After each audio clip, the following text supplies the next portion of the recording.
Okay, so we're going to have a look at the next bit, which is a really tiny thing to add in. And the thing I really like about this topic is we keep adding in like a tiny thing, and it means that you're always practicing the previous things that we've learned. This topic that you just did with the bouncing balls like vertically, that's the thing that's slightly separate to some of the other kinds of questions, but it does pop up again later on. We start doing those scenarios you've just done. What do you think will happen in those scenarios that we've just done? What might be the next thing you might be interested in? We'll do angles in year 13, but it's actually after it bouncing once, twice, and actually an infinite number of bounces. Like what happens when you drop a ball like and it bounces many, many times. Similar stuff like that is what we'll be looking at. But we're going to be commencing with kinetic energy. Now, I'm very pleased to hear that kinetic energy, this formula was meant to be, is in your physics GCSE, right? Yeah. Energy is a half mv squared for kinetic energy. If it was in your physics GCSE and you don't remember it, you probably didn't do very well in your physics GCSE, I'm imagining. But all we really need to know then is the energy that something has is related to its mass and it's related to its velocity. Mass obviously has to be in kilograms, velocity has to be in meters per second. It seems though that the velocity has much more of an impact in how much energy that it has, the kinetic energy. But it makes sense that mass is also playing a role in its kinetic energy as well, because if something big is moving pretty fast, it's going to take a lot of energy to try and slow it down. It all connects back to these ideas that we've got of impulse as well. So literally, that's the only thing that I'm teaching you, and you already know it. So it's just to find the kinetic energy of something, it is a half mv squared. But what is kinetic energy measured in? Yeah, kinetic energy is measured in joules, which we use the capital letter J for that. Sometimes you may see kilojoules, which just means that it has been divided by 1,000. It's like kilometers. It's just if you had 3,000 joules, that's obviously the same as 3 kilojoules. All stuff I'm sure you've seen before. Questions get really interested in how much kinetic energy gets lost. We know in collisions that there is going to be a loss of kinetic energy. We talked about this, I think it was in the after school lesson we had on Monday a couple of weeks ago. We talked about when there are collisions, there is other types of energy that's released. What types of energy did we say is also released? Sound energy, heat energy, even in things that are quite close to being perfectly elastic, where we talked about maybe like a table tennis ball, like a ping pong ball, that's got a coefficient of restitution of 0.95.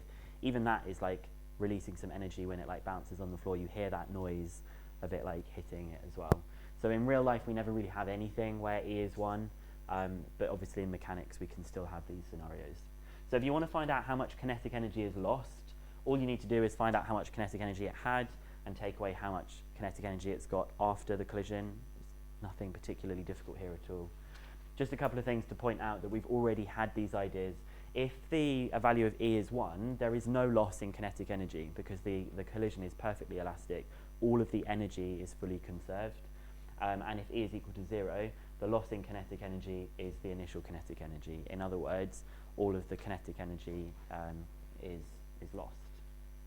So we're going to just race through this example that we've got here because there's nothing really new until we get to part B of the question. So I'm going to go at quite a speed on this one. I'm hoping you're going to be able to keep up with this.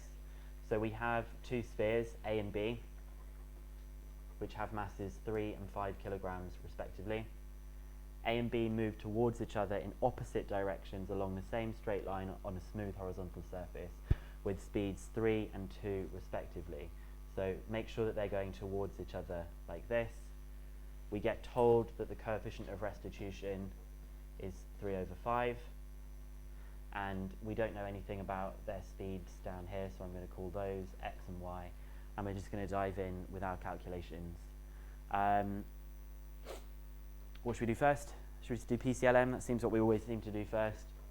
So PCLM, I've got 3 times 3, and then minus 2 times 5. So that's 9 minus 10, just going quite quick here. And that equals 3x plus 5y. So minus 1 is 3x plus 5y. NLR, Newton's law of restitution, E is is equal to the speed of separation minus the speed of approach. What's the speed of approach? 5. So that means that y minus x equals 3. We're going to need to find out the speeds of both of them here because it wants us to find the velocities of both of them. So I'm just going to make y the subject because that looks easy. Y is 3 plus x, and I'm going to put it in there. I know I'm going fast, but you can handle it. So we get minus 1 equals 3x plus 5 times y is 5 times this, which is 15 plus 5x. So when I subtract the minus 1 minus 15, I get minus 16 equals 8x. So x is minus 2. And my value of y would be 1. Okay. What does that tell you about x in the collision, or A? Good. So I'm going to say that this one has reversed. And I'm going to say about y, what's happened to y? No. It's reversed. Because look, we got the arrow in the correct direction because it was positive. So it's also reversed. So its velocities are 2 meters per second in the opposite direction to before, 1 meter per second in the opposite direction to before. I'm not going to spend my time writing that out.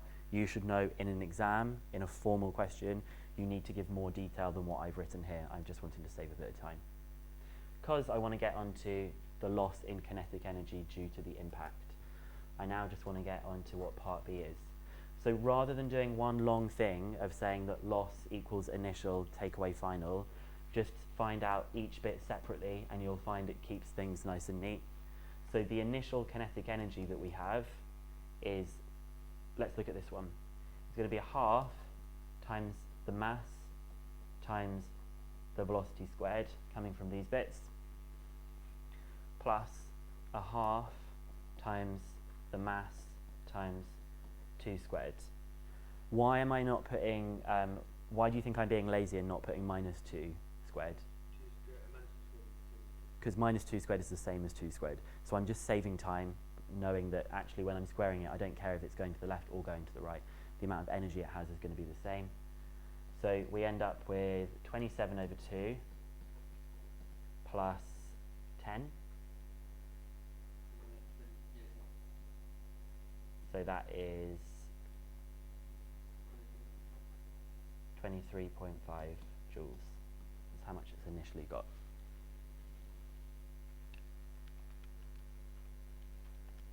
Then we're going to do the final kinetic energy.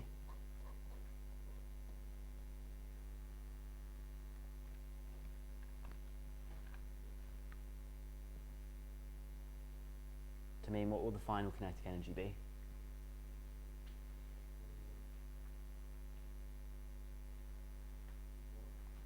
What's the kinetic energy that it has after the collision? So we're kind of thinking about the bit down at the bottom.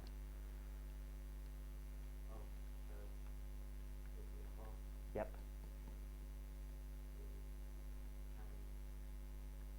Good. Good. Plus.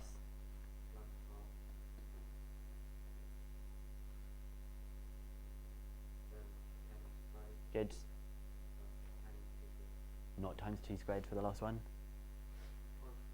1 squared. Because x is minus 2 and y is 1. So we end up with 6 plus 5 over 2, which is 8.5 joules.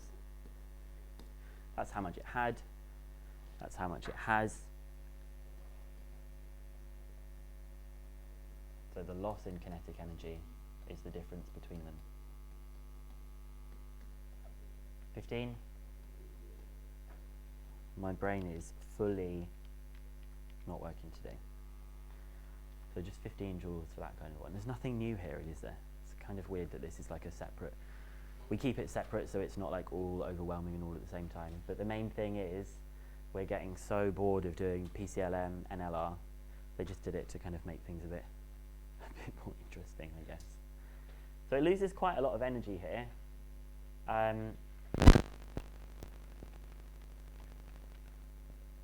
Yeah, it loses a lot of energy.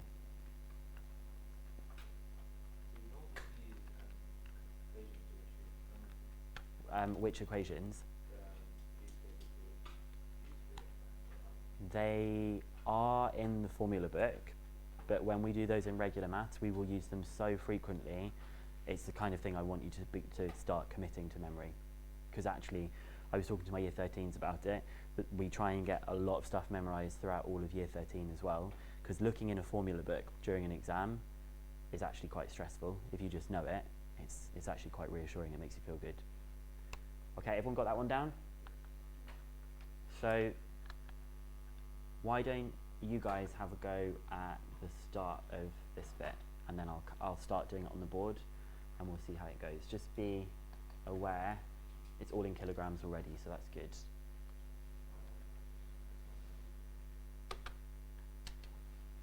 And you can talk to each other about it, see if you're agreeing with what you get.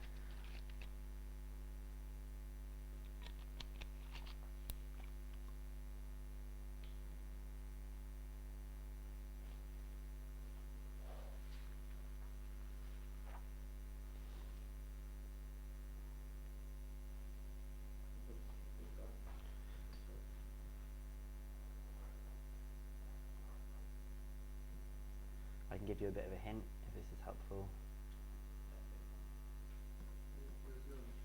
It's 0, 0 because before the collision, it's not moving. There's like an internal combustion that makes it explode. So we're going to have a 0, 0 on the top, and then a 200 over here.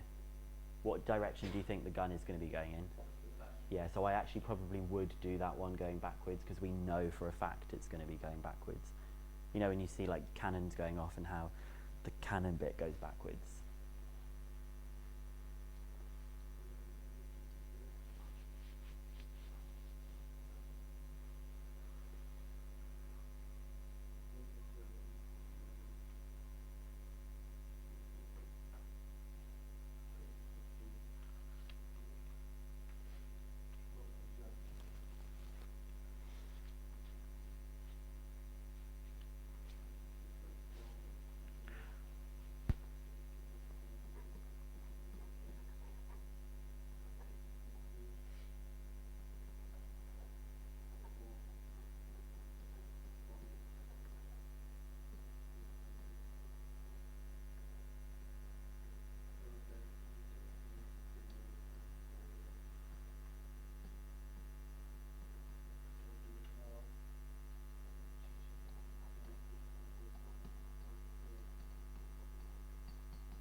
Okay, so all you need to do for the first bit is PCLM. Why is there no such thing as a coefficient of restitution in this thing? Because there's no speed of approach, but also just think about what this situation is and what coefficient of restitution actually talks about. That's the ratio of, there's nothing colliding in the answer. Yeah, there's nothing colliding in this question. Even though this topic is called collisions, this momentum question is actually a result of some chemical reaction inside it, which is creating momentum afterwards. So this isn't like energy before being changed into something else. There's energy inside a combustion that's making it go boom. Okay, so here, let's just do this. Let's do part B and part C together. So you should have got from PCLM that x is equal to 4. And it says find the total kinetic energy generated on firing. So there's some kind of chemical reaction, and it's going to generate a lot of energy. There's nothing that's being lost here. So I guess we need to find out what the kinetic energy is afterwards. And the kinetic energy afterwards will be a half times the mass, which is 600, times the velocity squared, which is 4 squared, plus a half times the mass times the velocity squared.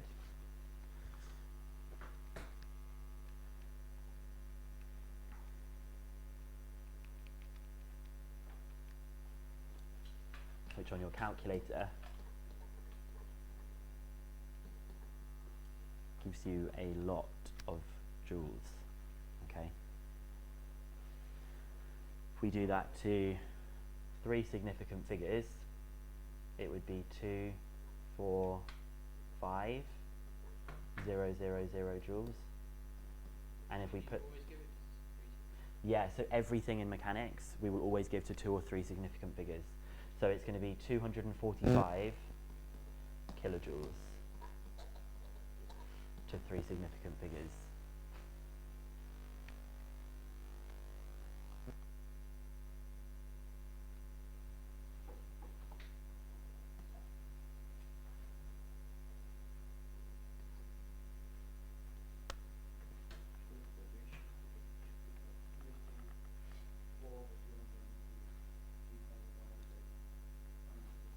Yeah.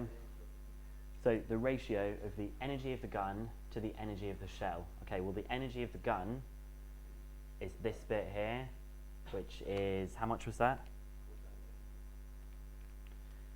So that's 4,800 to this one here, which was how much, sorry? 240,000. So when we simplify that, we can get rid of a couple of zeros, and it goes to 1 to 50. Good. That simplifies to 1 to 50, and it wants us to compare that to the ratio of the speed of the gun to the speed of the shell after firing. So that's 4 to 200, which is 1 to 50. So same ratios.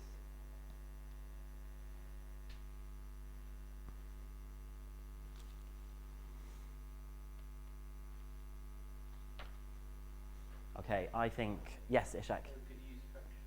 Yes, you could compare them as a proportion as well to show that they've got the same ratio. I would probably be mindful, because it specifically says ratio in the question, I would be tempted to then put it back into a ratio afterwards, just because it's being specific about that. I think you're going to be able to do example 10 yourself, so I'm going to stop my recording of this, and you can have a go at doing example 10, which is up here, okay? It's just a question that's got a string jerk in it, but remember we've looked at those questions before.